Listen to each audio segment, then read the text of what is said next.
A long time ago in a galaxy far, far away, a film saga was born that changed cinema forever.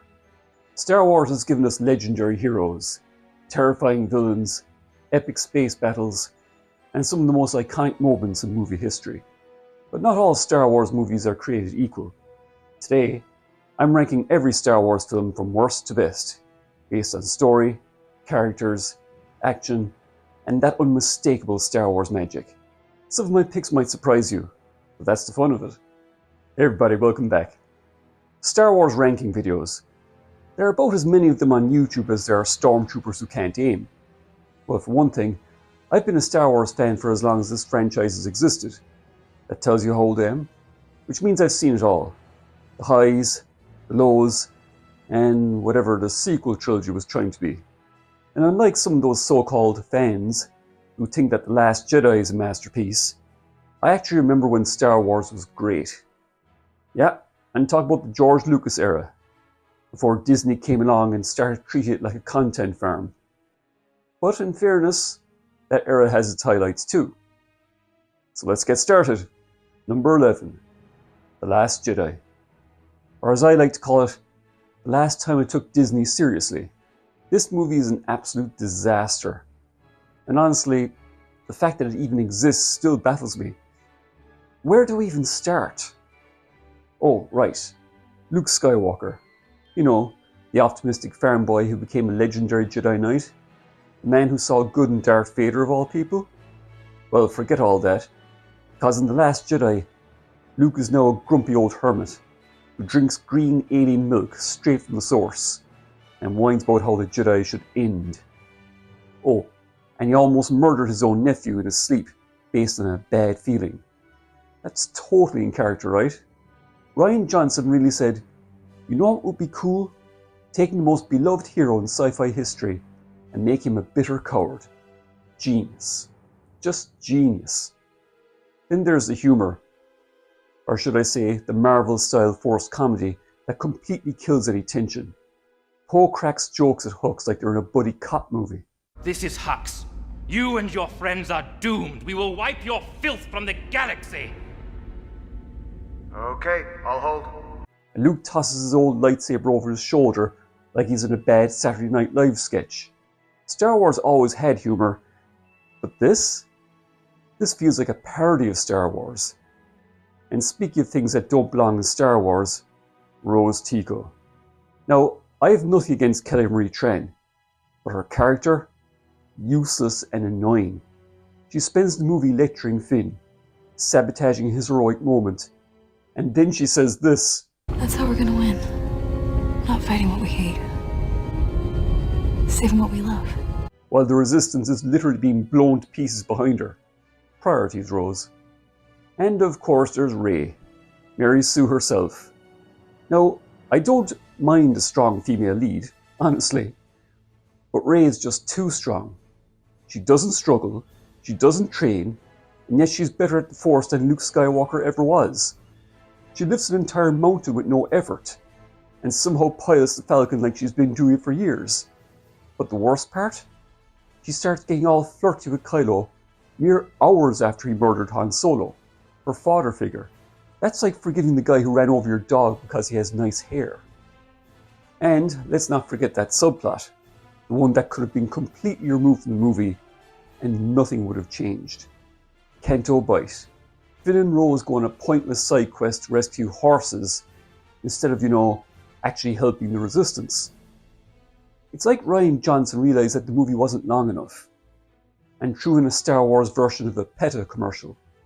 Oh, and speaking of Finn, remember when he was a former stormtrooper with an interesting character arc? Well, Last Jedi says, nah, let's make him a walking punchline instead.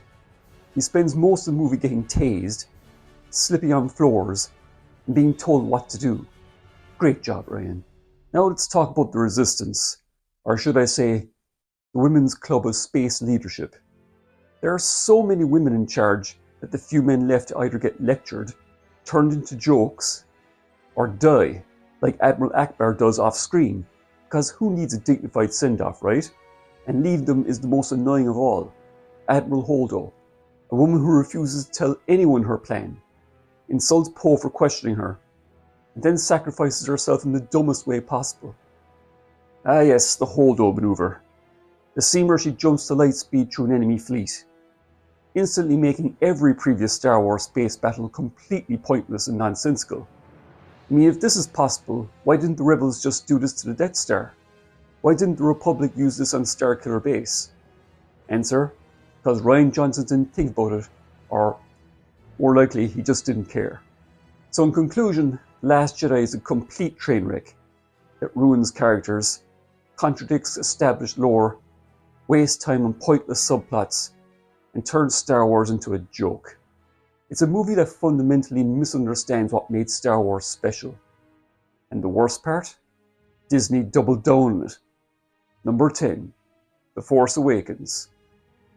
If you've ever wondered what Star Wars would look like if you just copied the original, but stripped out everything that made it special, congratulations, this is your answer. The plot is literally just A New Hope with a new coat of paint. Mysterious droid with important information? Check. Desert scavenger with a hidden destiny? Check. A powerful space station that needs to be blown up? Check. A masked villain obsessed with an old Jedi Knight? Check. The only original thing this movie did was make lightsabers look really ineffective at killing people. But hey, at least we have the return of the classic Star Wars heroes. Han, Leia, and, well, not Luke because he's missing the entire movie. And don't get too excited about seeing the original trio back together, because it never happens. Not once. Somehow J.J. Abrams thought, you know what the fans don't want? Seeing Luke, Han, and Leia in the same scene. Brilliant decision, JJ. Instead we get Rey, the most overpowered and poorly written protagonist in Star Wars history. Like I said earlier, no training, no struggle, no real arc, just instant mastery of the Force, starships and lightsaber combat because, well, just because. If A New Hope was made today, Luke would have lifted the X-Wing out of the swamp on his first try, and flown to Cloud City and beaten Vader with zero training. Well, actually, that wouldn't have happened because Luke is a man, a straight man, and Disney doesn't like that. Then we have Kylo Ren, the least intimidating Sith wannabe in the franchise. Disney really said, let's make Darth Vader again, but without the presence, intelligence, or competence. He spends the movie throwing toddler tantrums, losing to a girl who has never held a lightsaber before, and looking like he just walked out of an emo rock band photo shoot. And this is supposed to be the trilogy's big villain? As Yoda would have said, how embarrassing. How embarrassing. Speaking of villains, where are the new ones? The First Order is just the Empire 2.0, but somehow even dumber. Snoke? He's just a bootleg Emperor Palpatine. Captain Phasma? Oh, you mean the chrome stormtrooper who does absolutely nothing? Great job, Disney. So original. But the biggest insult of all? The original trilogy's ending is completely undone. The happy victory at the end of Return of the Jedi? Gone. The Rebellion's efforts? Useless. New Republic? Blown up instantly, but barely a mention. Luke's attempt to rebuild the Jedi? A total failure. And Han and Leia? Divorced and miserable. It's like Disney's goal was to make sure none of our favourite characters got a happy ending. And speaking of Han, yeah, let's talk about that moment. Han Solo, one of the greatest characters in movie history, gets taken out like a complete idiot, walks right up to Kylo Ren, doesn't even try to defend himself, and dies on a random catwalk. This is Han Solo, the guy who shot Greedo first. Unless you're watching the special edition. And he just lets himself get killed by his whiny Sith fanboy son. And the worst part? They killed him off without even giving us a proper reunion with Luke. It just isn't fair. So in conclusion, The Force Awakens is the ultimate example of lazy, nostalgia-bait filmmaking. It's a movie that wants to remind you of Star Wars, but doesn't actually understand Star Wars. It teases something great, only to lead us straight into The Last Jedi, where everything got even worse. But hey, at least it's better than The Last Jedi. Barely. Which, to be honest, is an insanely low bar. Number 9. The Rise of Skywalker. The Rise of Skywalker is a movie that tries so hard to fix The Last Jedi that it basically spends 2.5 hours pretending that that movie never even happened. And honestly, I can't blame it. Remember how The Last Jedi ended with the Resistance being reduced to a handful of people on the Falcon? Don't worry about that, because Rise of Skywalker just magically gives them an army again. Somehow. No explanation needed. And that's just the start of this movie's complete disregard for continuity. And then there's the big twist. The return of Emperor Palpatine. Somehow Palpatine returned. How? Cloning? Dark science? Magic? J.J. Abrams' favourite plot device? Mystery boxes? Who cares? He's just back, sitting on a Sith throne in a dark, spooky temple, connected to a bunch of tubes like he's on life support after Disney revived him for one last paycheck. And what's our hero's big mission? A fetch quest for the Sith Wayfinder. Because if there's one thing Star Wars needed, it's a GPS side plot. They spend half the movie trying to find this thing, only for it to be completely pointless, because Kylo destroys it, and Rey just steals his ship, which conveniently has another one. So that entire adventure? A waste of time. Speaking of Rey, it turns out she's not a nobody after all. She's a Palpatine, because Disney took The Last Jedi's one bold idea and threw it straight into the dumpster. No, she's not just some random girl. She's the granddaughter of the most evil Sith in history. Because apparently, Star Wars is only about bloodlines now. And let's not even ask who Palpatine got with, because that's a question no one wants answered. And the pacing. Wow. If The Force Awakens was a rehash, and The Last Jedi was a mess, Rise of Skywalker is a movie on fast forward. It never slows down, never lets scenes breathe, never explores its themes properly. It just rushes from one plot point to the next, like J.J. Abrams is trying to finish a video game speedrun. When talk about unresolved plotlines, this movie's got plenty. Remember the scene where Finn says, Ray, I never told you when! never explained. Poe's shady past as a spice runner? Never matters. Knights of Ren? Oh yeah, they're back again. But only so Kylo can beat them up in 5 seconds. And don't even get me started on the horses on the Star Destroyer. That's right. At the climax of the movie, the Resistance decides the best way to fight the First Order is to ride space horses across the surface of a Star Destroyer. Because apparently, advanced spacefaring civilizations hadn't invented anti-horse defenses. Oh my god, and then there's the Death Star wreckage. You know, the one that blew up into a million pieces over Endor? Somehow, there's still big enough chunk left for Rey and Kylo to have a lightsaber fight on it. And of course Rey defeats Palpatine by herself because, as always, she's the best Jedi ever, without needing any real training. Now with all that said, you might be thinking, wait, you ranked this higher than the other sequels? Yep, and here's why. First, John Williams' score. The man can do no wrong. Even in the middle of all this chaos, the music still feels like Star Wars, and that alone gives the film some credibility. Then there's a lightsaber duel between Rey and Kylo on the Death Star wreckage. It's actually very well done. It's probably the best fight scene of the trilogy. And third, my expectations were so low going into this that I honestly just accepted it for what it was. One final desperate attempt to course correct the trilogy before Disney gave up on this mess entirely. So while The Rise of Skywalker is still a complete disaster, at least it had the decency to acknowledge that The Last Jedi was a bigger disaster. And for that, I guess I have to give them some credit. Number 8. Solo, a Star Wars story. Solo is a movie that absolutely no one was begging for, yet somehow turned out surprisingly decent. Considering the behind-the-scenes chaos, the massive reshoots, and the fact that Lucasfilm fired the original directors midway through filming, this had all the makings of an absolute train wreck. But somehow, against the odds, it's actually a pretty fun film.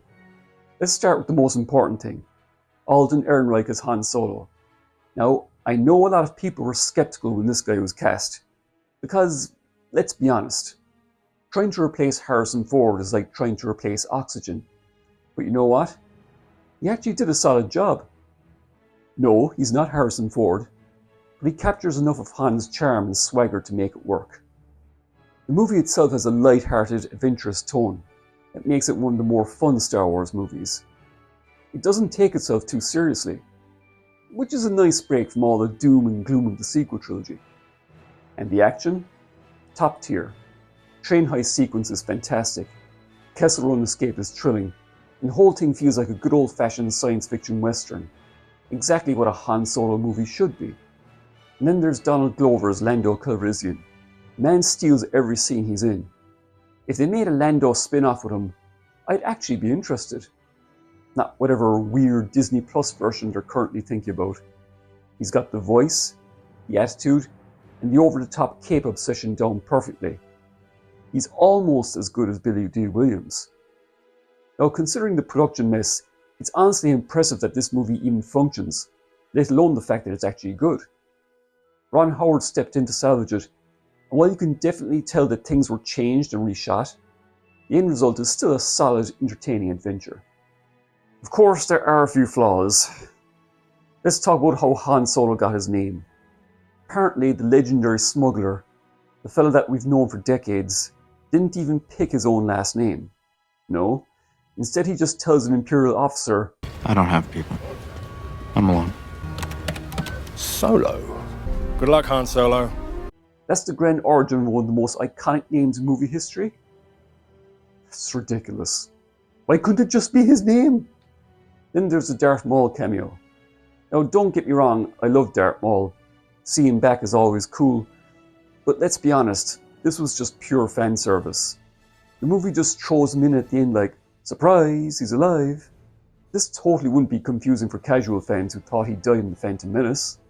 And then, nothing. No follow-up, no sequel, just a weird random tease for a story that Lucasfilm had clearly no idea how to continue. But despite those weird choices, Solo was still an enjoyable film. It's fun, it's well acted, and doesn't try to destroy the legacy of the original trilogy. Which is more than I can say for some other movies on this list. It may not have been a necessary film, but at least it's an entertaining one. Number 7. The Phantom Menace. The Phantom Menace is a movie that's so close to being great, but gets held back by some, let's say, questionable creative choices.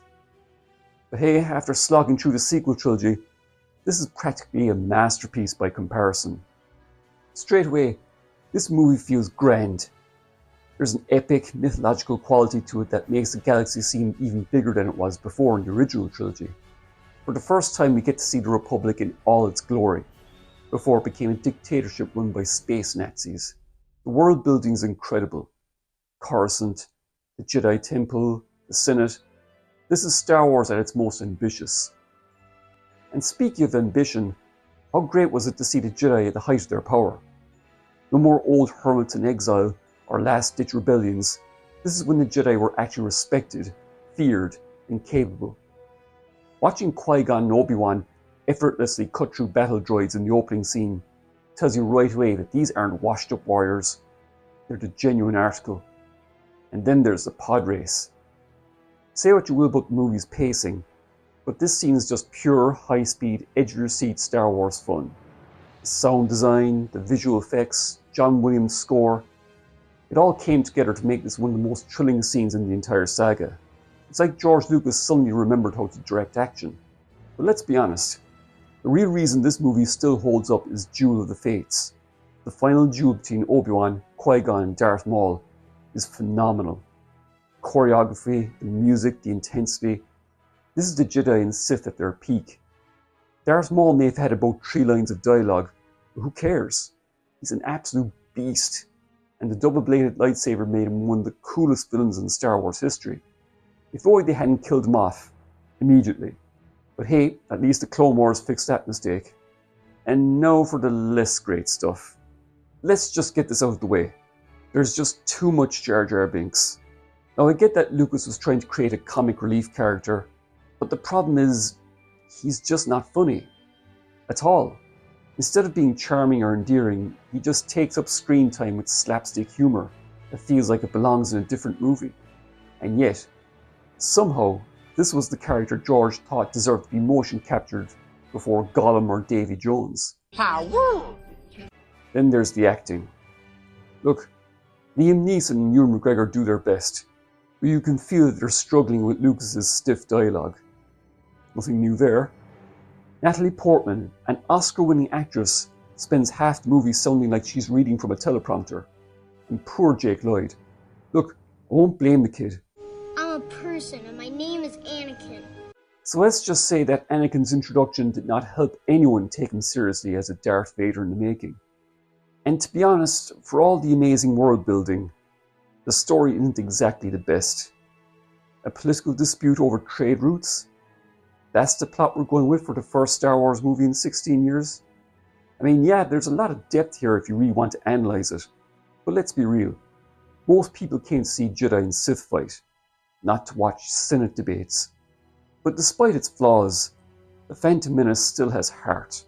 It may not be perfect, but it's ambitious, visually stunning, and packed with some of the best Star Wars moments ever put on screen. It only gets better from here. Number 6. Attack of the Clones. Attack of the Clones is a movie that's half amazing Star Wars action and half a poorly written romance novel. Seriously, this is the most uneven Star Wars film ever made. One minute you're watching Jedi in an all-out battle with droids, and the next you're suffering through Anakin Skywalker monologuing about sand. It's coarse and rough and irritating, and it gets everywhere. But first, let's talk about what works. For one thing, this movie has a much more mature tone than The Phantom Menace. Gone are the days of pod racing and Gungan antics. This one feels darker, more political, way more focused on setting up the eventual fall of the Republic. The galaxy feels bigger, the stakes feel higher, and for the first time, we really start to see the cracks forming in the Jedi Order. And the action? Fantastic. Coruscant speeder chase is an absolute blast. And the asteroid chase with Jango Fett and Obi-Wan? Easily one of the best space battles in the saga. The sound design alone, those seismic charges, absolutely brilliant.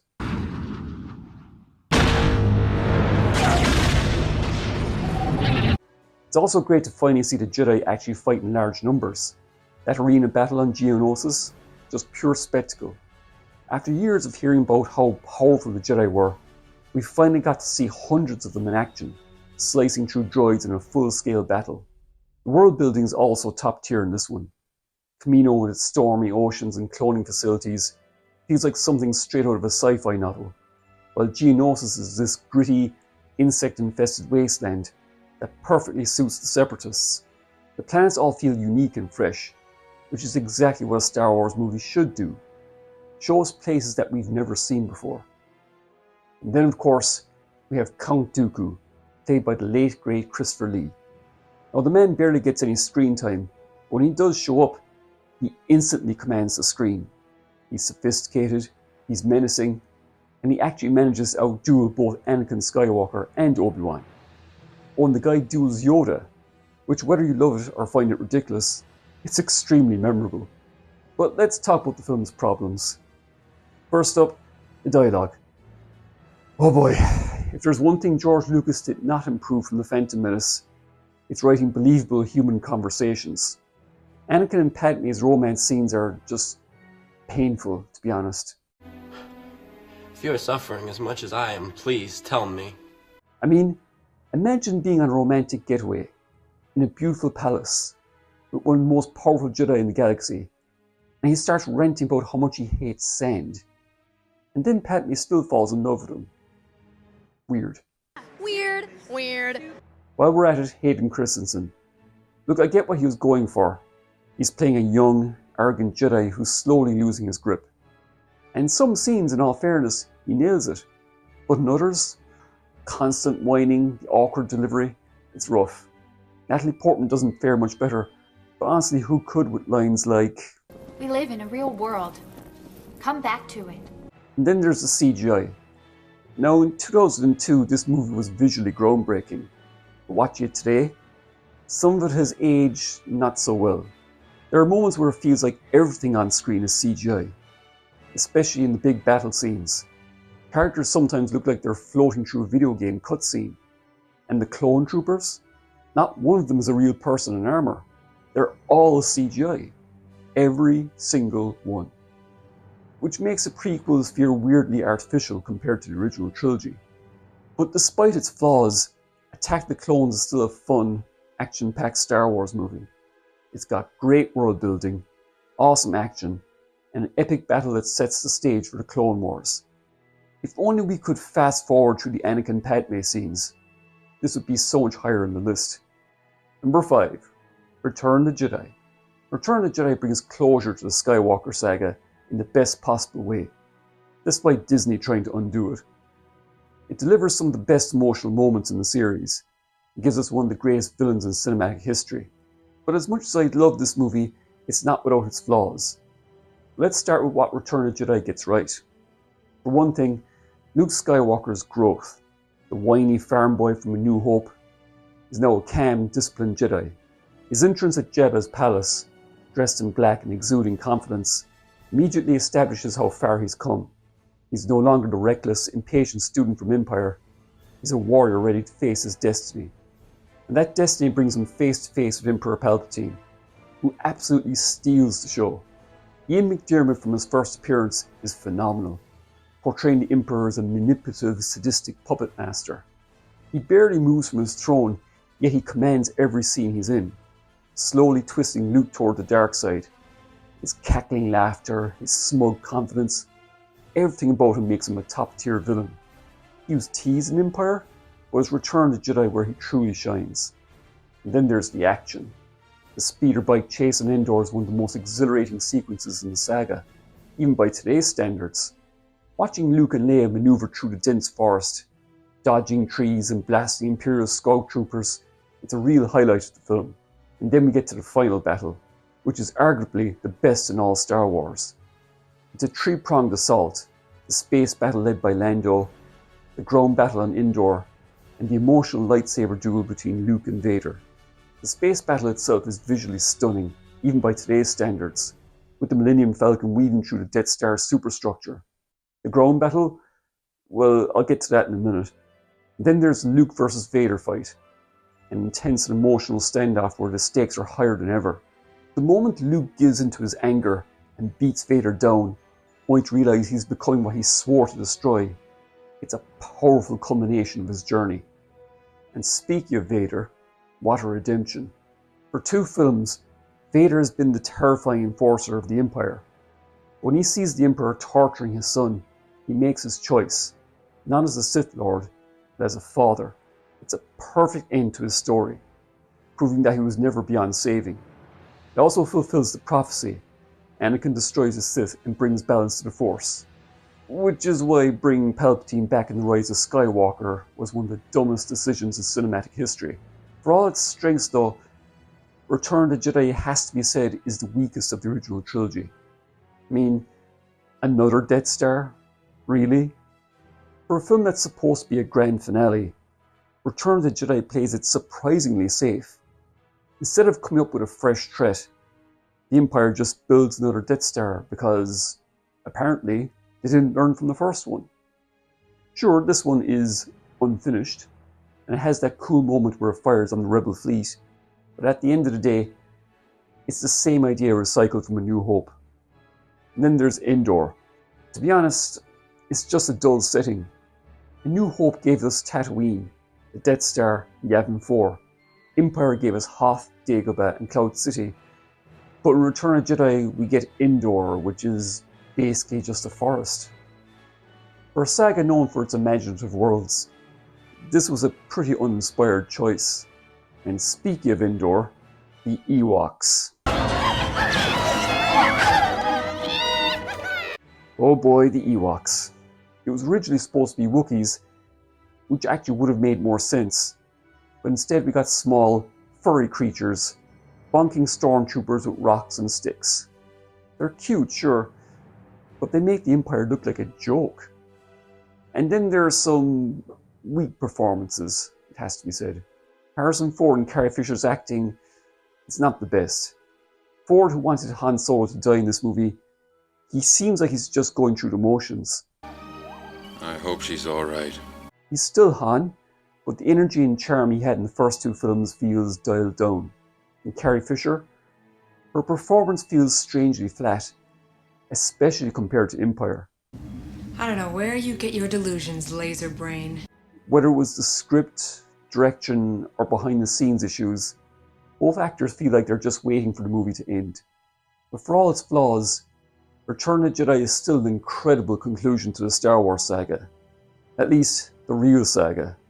The emotional payoffs, the thrilling action, and the redemption of Darth Vader make it a worthy finale. Of course, if you accept the Disney sequels, then none of this really matters, because the Emperor eventually returns.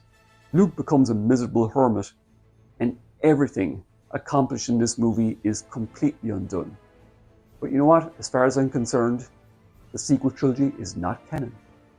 And for those of us who consider Return of the Jedi the definitive ending, it remains a flawed but satisfying conclusion to the greatest cinematic trilogy of all time. Number 4. Rogue One. Rogue One, a Star Wars story, is, it has to be said, the best Star Wars film to come out of Disney. While the sequel trilogy was a mess of nostalgia bait, bad writing, and character assassinations, Rogue One managed to capture the heart and soul of Star Wars, while telling a fresh, engaging story that actually added to the lore, rather than tearing it down. What sets Rogue One apart is its grounded, mature tone. Unlike the traditional episodic films, which lean into the mythic fairy tale aspects of Star Wars, this is a gritty war movie. It's not about Jedi, mystical prophecies, or grand destinies. It's about the soldiers, spies, and rebels who fought and died to make the events of New Hope possible. It shows the rebellion not as a clean-cut band of heroes, but as desperate fighters willing to do terrible things for their cause. Rebels as cold-blooded killers was one of the most surprising aspects of Rogue One, in how it portrayed the Rebel Alliance. For decades, we saw them as the noble underdogs, but this film isn't afraid to show that war isn't black and white.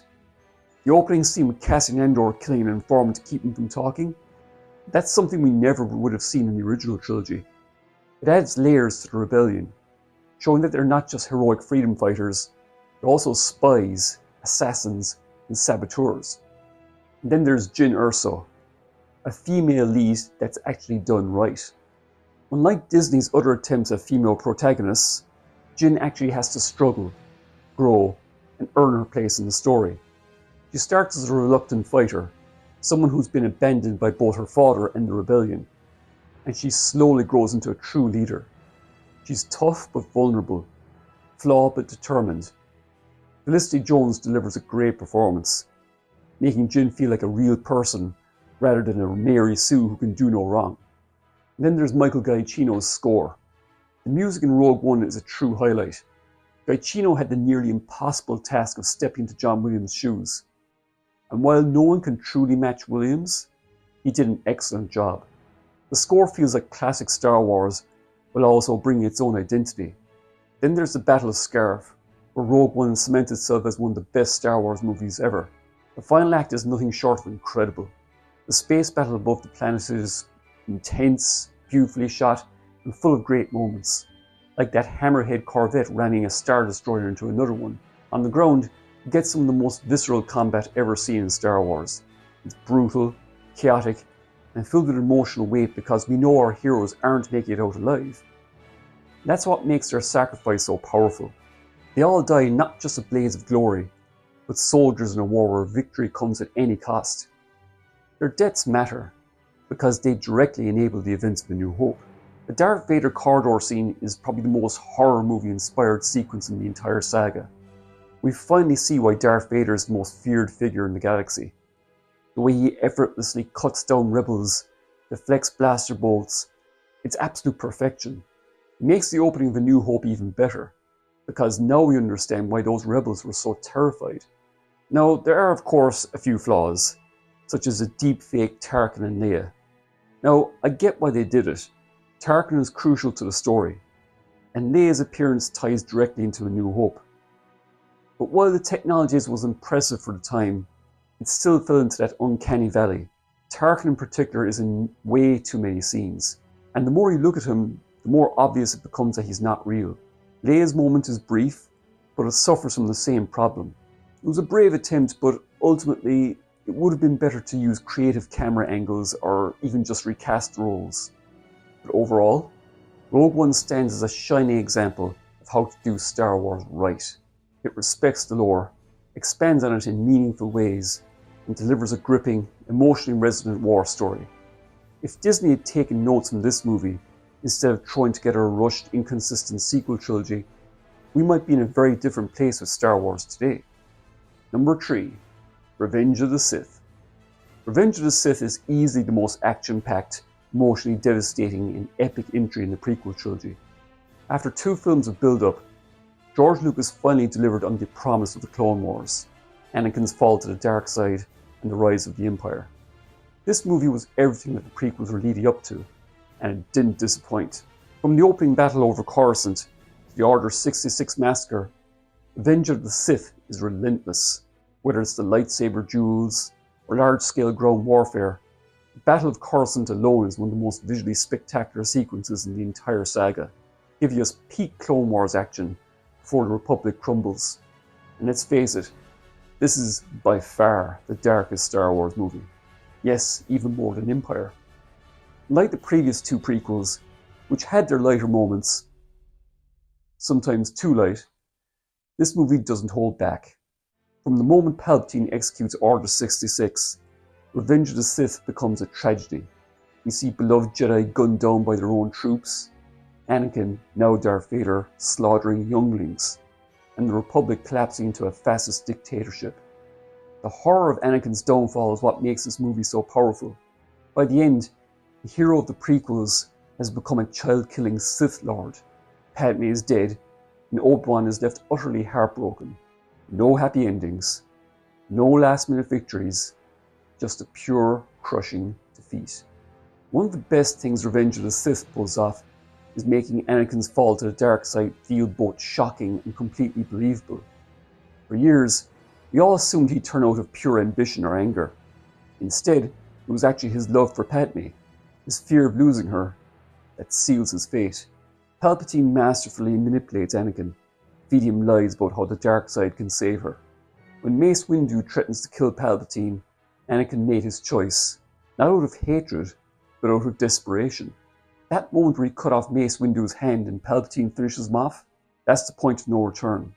The tragedy is that Anakin believes he's doing the right thing. Even when he's marching into the Jedi Temple, killing his former allies, he thinks he's saving the galaxy. He doesn't even realize how far he's gone, until it's far too late. And then of course, there's the lightsaber fight. The lightsaber fight. This movie easily has the best duels in the Star Wars saga. On top of Mace Windu versus Sidious and Yoda versus Sidious, all fantastic fights, let's be real, the main event is Anakin versus Obi-Wan. This isn't just an action sequence, it's an emotional, gut-wrenching battle between 2 brothers. Choreography is insane, the setting is epic, and the raw emotion from both Hayden Christensen and Ewan McGregor makes it unforgettable. By the time Obi-Wan screams, "You are the chosen one!" you feel the heartbreak. It's easily the best duel in Star Wars history. One of the biggest criticisms of Attack of the Clones was the stiff acting, but Revenge of the Sith shows a massive improvement. Ewan McGregor delivers his best performance as Obi-Wan, bringing the perfect mix of wisdom, warmth, and sorrow. Ian McDiarmid goes full ham as Palpatine, and honestly, it's glorious. But the biggest improvement? Hayden Christensen. In Attack of the Clones, he struggled with the awkward dialogue, but here, he absolutely nails Anakin's slow descent into darkness. The way he shifts from conflicted to menacing, from passionate to completely dead inside, is chilling. By the time we get to Mustafar, he's just straight up terrifying. And again, an underrated aspect of the prequel trilogy is the world building. We don't just stick to a handful of planets like in the sequels.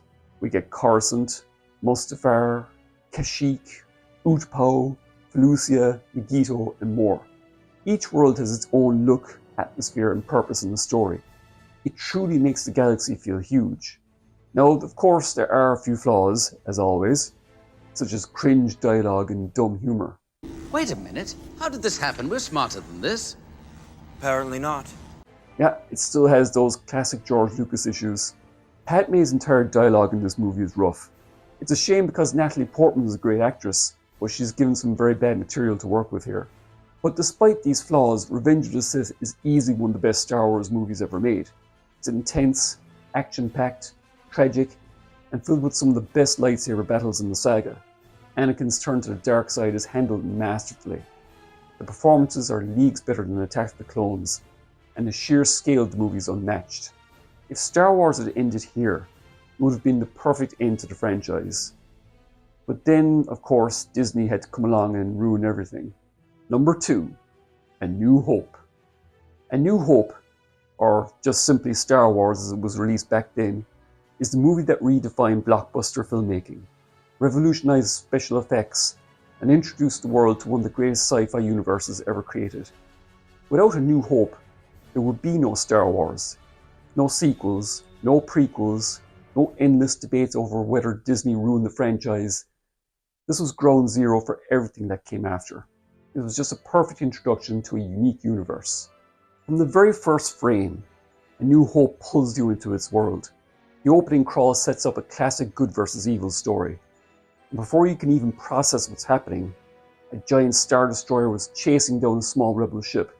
Even today, it's one of the most iconic shots in cinema history. And that's what makes this movie work so well. It just throws you right into the action, expecting you to keep up.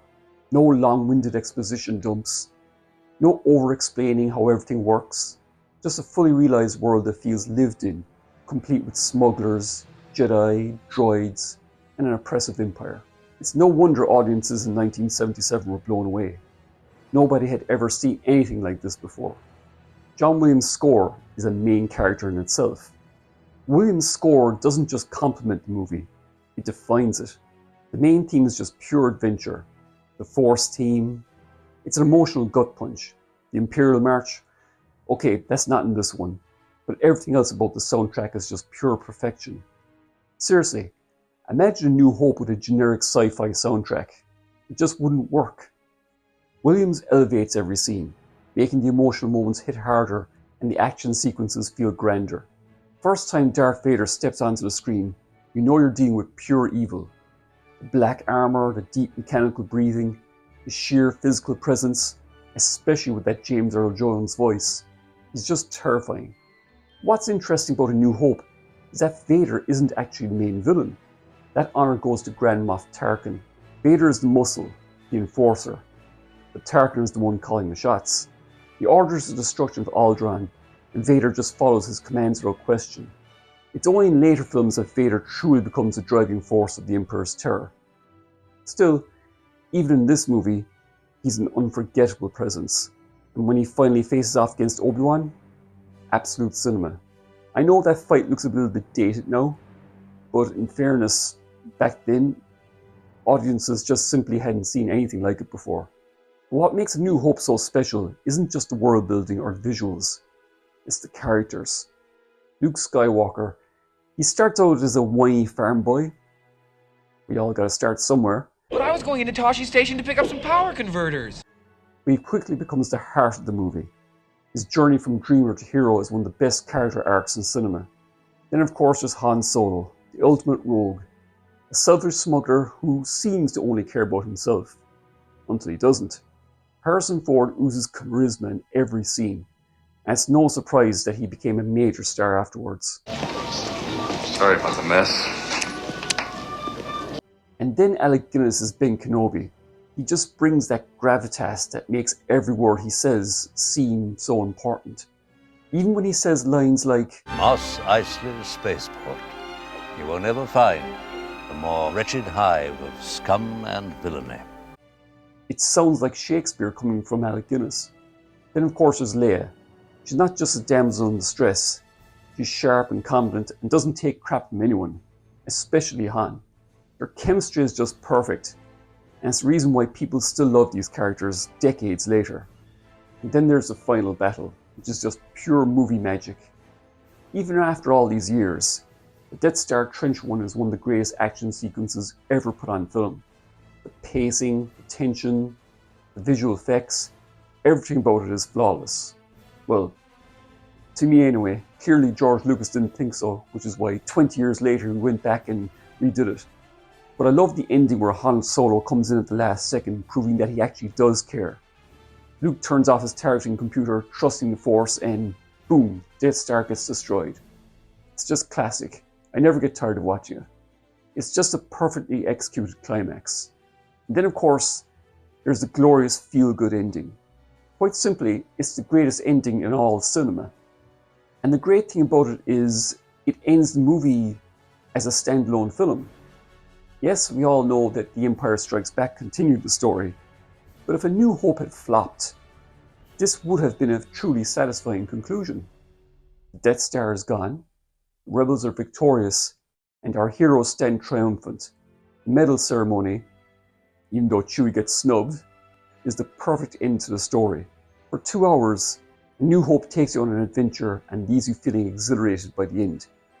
And yes, this is the part where I mention a few flaws. There is, of course, the weak dialogue. This station is now the ultimate power in the universe. As Harrison Ford once said, you can type this shit, but you sure can't say it. But the biggest laugh I got in my last viewing was the part where Ben says, Too accurate for sand people. Only Imperial stormtroopers are so precise. Has he ever seen stormtroopers shoot before? And to be honest, some of the acting is a little weak. Harrison Ford and Alec Guinness are fantastic, but Mark Hamill, he does grow into the role, but his early scenes are a bit rough. Carrie Fisher is solid, but her fake British accent comes and goes. The more you tighten your grip, Tarkin, the more star systems will slip through your fingers. A little longer than a few minutes later. Will somebody get this big walking carpet out of my way? And yeah, like I said, some of the effects have dated. They were groundbreaking in 1977, but a lot of things haven't aged as well.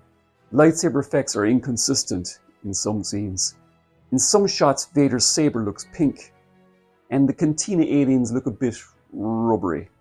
The special editions tried to improve things, but adding CGI Jabba and weird background creatures didn't really help. Overall though, A New Hope is legendary. It changed cinema forever, introduced some of the most iconic characters in film history, and still holds up as a thrilling adventure decades later. Despite some weak dialogue and dated effects, it remains a masterpiece of storytelling, world building, and just pure movie-making magic. It's the film that started it all, and still feels as fresh and exciting today as it did in 1977. But none of those come close to matching what's number one on my list. It is, of course, The Empire Strikes Back. The Empire Strikes Back is not just the best Star Wars movie, but one of the greatest sequels ever made. A film that completely defied expectations, took everything we loved about A New Hope, and then flipped the script in the boldest way possible. You think the rebels were going to win again? Nope. You think Luke's journey to becoming a Jedi is going to be smooth sailing? Nope. You think this movie is going to have a happy ending? Absolutely not. Empire Strikes Back is one of the most unconventional sequels in Hollywood history, and that's what makes it so perfect. Most sequels would try to outdo their predecessor by going bigger and flashier, but instead of another Death Star attack, Empire opens with the rebels getting annihilated on a frozen wasteland. Hoth is bleak, cold, and miserable. Exactly the kind of place that makes you wonder how the rebellion even survived after destroying the Death Star. And before they can even get a break, the Empire shows up and nearly wipes them all out. The AT-AT attack is one of the most intense battle sequences in Star Wars, with the rebels using tow cables because their blasters are completely useless against the Empire's war machines. To this day, it's visually stunning, incredibly tense, and sets the tone for the rest of the movie. The bad guys are winning, and there's nothing the heroes can do about it. If A New Hope was the fun, uplifting adventure, Empire is the brutal wake-up call. The heroes are constantly on the run. Han is captured, Luke gets wrecked by Vader, and the good guys don't win. They just barely escape with their lives. George Lucas took the massive success of A New Hope and said, you know what? Let's make everyone suffer. And it works brilliantly. This is the movie where Star Wars stopped being just a fun sci-fi adventure and became an epic, emotionally driven saga. In Empire, Darth Vader takes on a whole new level of menace. He's obsessed with hunting down Luke. He force chokes his own officers for failing him, and he personally leads the attack on Hoth. And at the end of the movie, he plays with Luke like a cat with a mouse in their duel. This is Vader at his most terrifying, a relentless force of evil who will stop at nothing to get what he wants. And then there's the Imperial March. The second that music kicks in, you know something bad is about to happen. It's one of the greatest villain themes in movie history, and it cements Vader as an all-time legendary villain. Empire didn't just build on what came before, it introduced some of the most iconic characters in the franchise, like Yoda, a tiny, old, weird-looking swamp creature that turns out to be the greatest Jedi Master of all time. The way he completely dismantles Luke's expectations of what a Jedi is supposed to be is just brilliantly written. I'm looking for a great warrior. Wars not make one great. And then of course there's Boba Fett, a bounty hunter with minimal screen time and even fewer lines, yet somehow became one of the most beloved characters in Star Wars. His mysterious presence and badass armor instantly made him iconic. Both of these characters go on to define Star Wars in ways nobody saw coming. And then there's the unique planets. One of the best things about Empire is that it doesn't just reuse New Hope's locations. Instead, we get completely unique environments that expands the Star Wars galaxy, like Hoth and Dagobah. But I have to say my favourite is Bespin. Even to this day, I just love the whole look of that city. But each location in the film is visually distinct and serves a unique purpose in the story. Luke versus Vader in this movie is one of the greatest duels in Star Wars. Forget flashy choreography, forget crazy spins and acrobatics. The Luke versus Vader fight in Empire is almost as scary as the one in Revenge of the Sith. Vader doesn't want to kill Luke, he just wants to break him. He toys with him, pushing him further and further until he's beaten down, exhausted and hopeless. And then of course, there's the twist. The twist that changed the franchise forever. I am your father. Absolutely nobody saw it coming, even some of the actors. Audiences were shocked. This is the moment that Star Wars turned into a saga instead of a fun adventure series.